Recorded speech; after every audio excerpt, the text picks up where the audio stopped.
Hi, I'm Oklahoma City's artist in residence, Erica Bonavita, and I have a really fun art project for you guys today.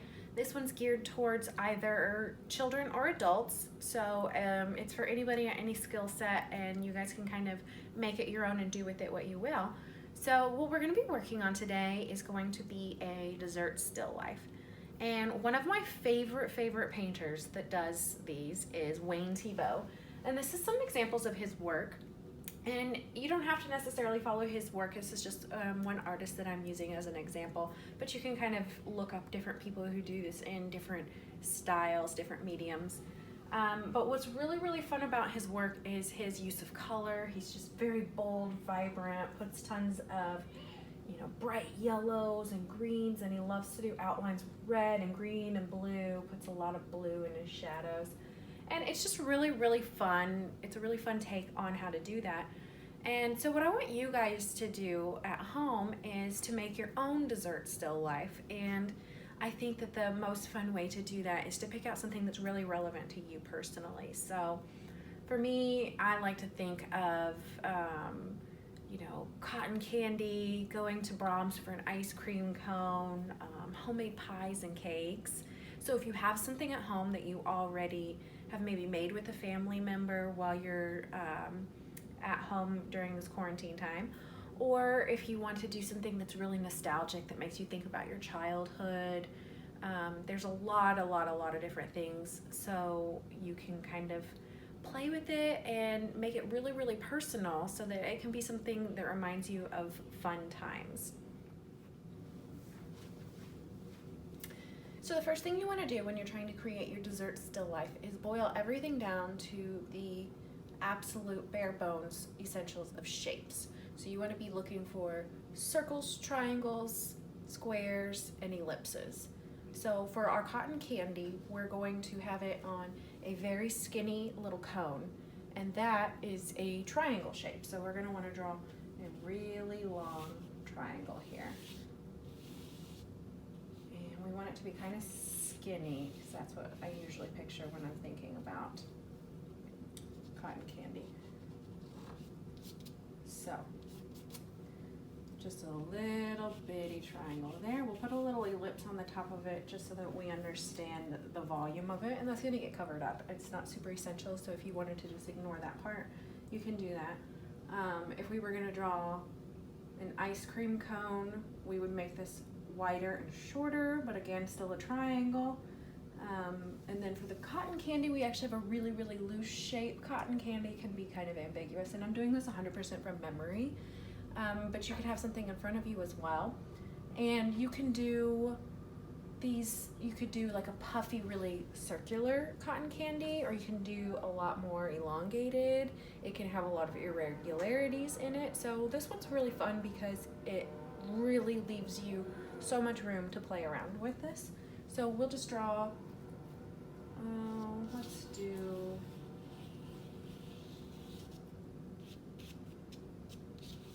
just a loose shape there, and then whenever we go back into this later, we'll be able to flesh it out a lot better with the paint.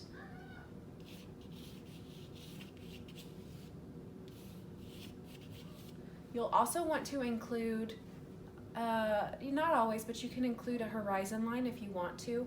So whenever I think about cotton candy, I think a lot about the state fair and how they'll have it lined up in the window of their little booths in the metal container that has the holes in it. So for this one, we'll go ahead and put something in there so it's not just floating in space. If you want your stuff to be floating in space, that's totally okay. It's definitely an artistic interpretation of how you want your painting or drawing to look when you're finished with it.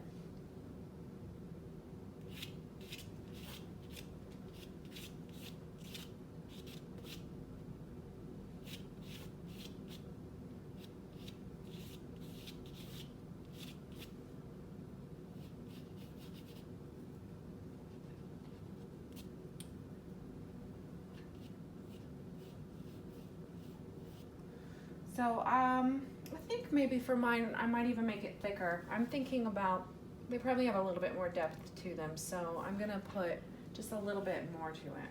Maybe we'll make it wider.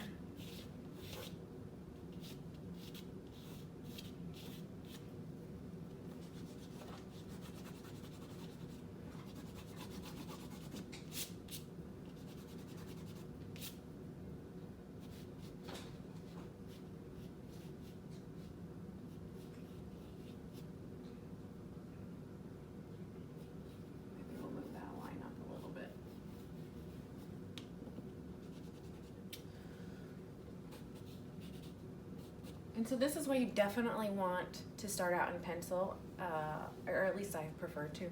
That way you can correct some things if you change your mind, and you can kind of feel it out as the composition evolves, and just play with it and have fun.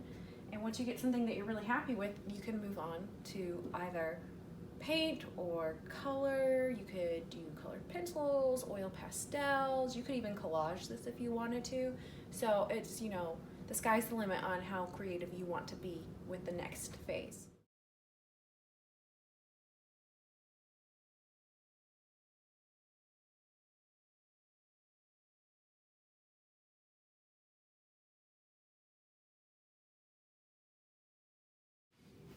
When it comes to adding color, this is 100% up to you if you want it to be really bold and vibrant, or you want it to be more muted, if you want it to be playful, if you want it to be dark, color is your opportunity to decide what feeling you evoke out of your work. So this is something that you can have a lot of fun with. Personally, whenever I think about cotton candy, I really love all of the soft pastels and the really pretty purples and pinks and all of that. So that's the color palette that I'm going to be choosing for my piece.